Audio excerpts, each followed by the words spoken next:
Hello and welcome to my YouTube channel.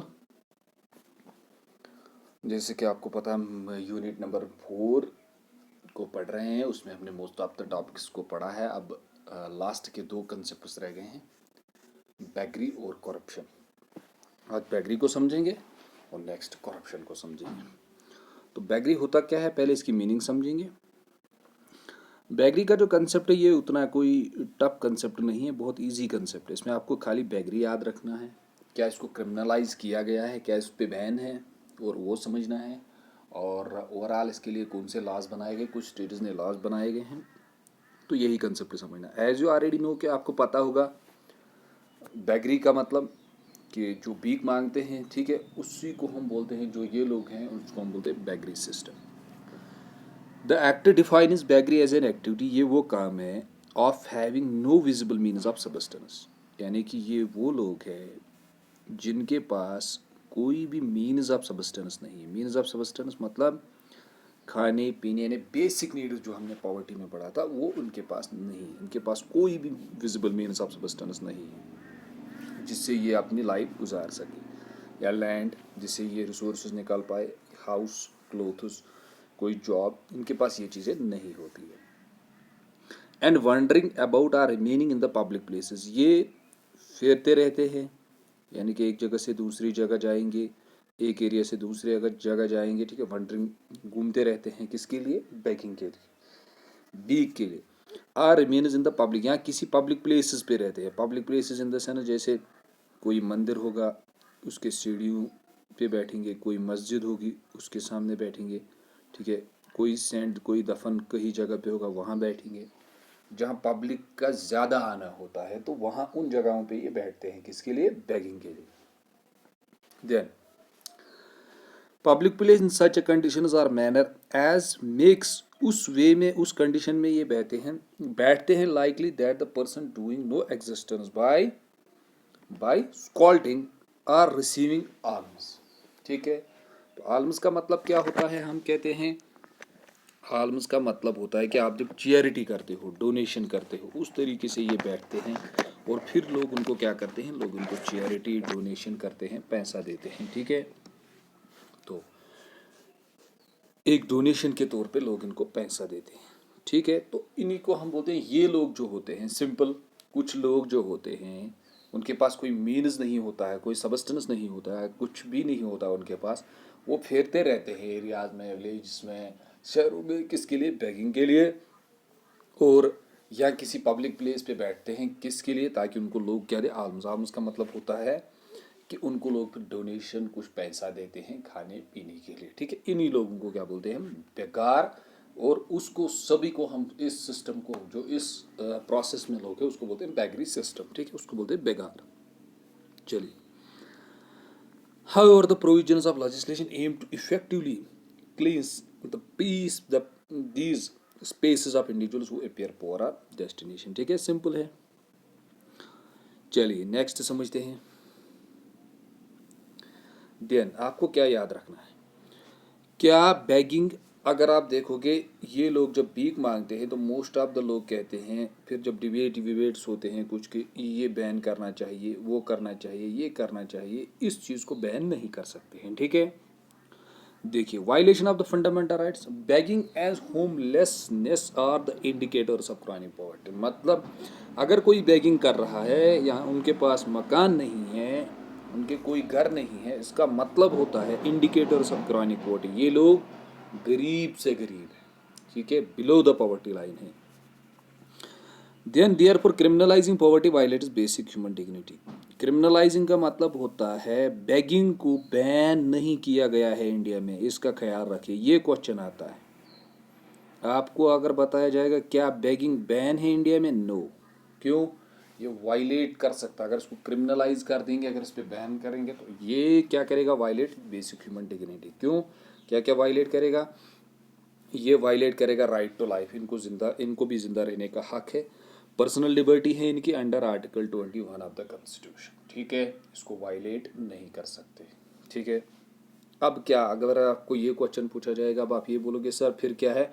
Government इनके rehabilitation centre create कर सकती है। रिहैबिलिटेशन मतलब इनके लिए मकान, इनके लिए जॉब्स, इनके लिए कोई छोटा मोटा सा जॉब जहाँ ये काम कर सके और बेगिंग से इनको क्या मिल जाए, निजात मिल जाए। ठीक है, गवर्नमेंट ने इसको ऑल ओवर इंडिया में इसको क्रिमिनलाइज बैन नहीं किया गया, लेकिन कुछ स्टेट्स ने लॉज बनाए थे इनके लिए कि इस पर बैन करेंगे, लेकिन इंडिया सेंटर में कोई लॉ ऐसा नहीं है, ये याद रखिएगा। सर फिर क्या करेंगे, फिर रिहेबिलिटेशन करना है इनका। रिहेबिलिटेशन का मतलब होता है इनको बेगिंग प्लेसेस से उठाना है, गवर्नमेंट इनको हाउसेज प्रोवाइड करेगा। क्यों? क्योंकि वेलफेयर स्टेट का कंसेप्ट है हमारा। ठीक है, direct principles of state policy क्या कहते हैं कि हर किसी इंडिविजुअल, हर गवर्नमेंट के लिए ये ज़रूरी है कि वो अपने इंडिविजुअल्स की लाइफ एक डिग्निटीफुल, रेस्पेक्टफुल, उनके लिए एक लाइफ बनाए। ठीक है, अच्छा फिर हम क्या बोलते हैं, begging is a peaceful method. ये एक पीसफुल मेथड है by which a person sought to communicate their situation to another. वो अपनी सिचुएशन दूसरे को बोलता है एक पीसफुल तरीके से, एंड सॉलिसिट दियर असिस्टेंस, और उनको क्या बोलता है, मुझे मेरी मदद करो। ठीक है, so criminalising begging is the violation of article. अगर क्रिमिनलाइज किया जाएगा बेगिंग को तो वायलेशन होगी किसकी, article 9(1)(a) freedom of speech and guarantee. ठीक है, चलिए देन इसके बाद आपको क्या याद रखना है, इसके बाद आपको याद रखना है अगर क्रिमिनलाइजेशन ज़्यादा, बेगिंग ज़्यादा बढ़ रही, फिर क्या हम बोलते हैं, failure of the welfare state. अगर अगर बेगिंग ज़्यादा बढ़ रही है, इसका मतलब क्या है कि वेलफेयर स्टेट फेल है, वो लोगों का वेलफेयर नहीं कर पाता। वेलफेयर मतलब उनके लिए अच्छी स्कीम्स, उनके लिए रिहेबिलिटेशन। जैसे आप देखोगे हेल्थ की स्कीम है आपके पास, फ्री मेडिकल एड, कोई अगर एडमिट होता है तो उसको फ्री एड दिया जाता है। ठीक है, जैसे पोलियो ड्रॉप्स का एड, फूड, एजुकेशन स्कूलों में फ्री। तो इसका मतलब क्या था, वेलफेयर स्टेट, लोगों का वेलफेयर करना। Begging is the manifestation of the fact that person has fallen through the socially created net. जो सोशली क्रिएटेड नेट है पॉवर्टी का, उसमें वो फंस चुका है। The government has the mandate to provide social security for everyone. हर किसी को एक social to ensure all the citizens है बेसिक फैसिलिटीज़, उनके पास सारे बेसिक फैसिलिटीज़ होने चाहिए। ठीक है, ये वेलफेयर स्टेट में कंसेप्ट होता है। And the presence of begging is the evidence. अगर बेगर्स आपके ये एरिया में है, ये स्टेट में है, ये प्रूफ है that the state has not managed to provide these all the citizen. इसका मतलब होता है स्टेट मैनेज नहीं कर पा रहा है, वो अपने जो उसके सिटीजन्स है उनको ये बेसिक फैसिलिटीज़ प्रोवाइड नहीं कर पा रहा है। ठीक है, चलिए इसके बाद आपको यही याद रखना है कि centre made an attempt, centre ने कोशिश की थी repealing the act through the person in destination protection care and rehabilitation model bill 2016 with provisions including doing away in the beggary act and proposing rehabilitation centres. ठीक है, rehabilitation centres for the destitute in each district, हर किसी district में। ठीक है, चलिए उसके बाद आपको क्या याद रखना है, देन ये कंसेप्ट आप याद रखिएगा।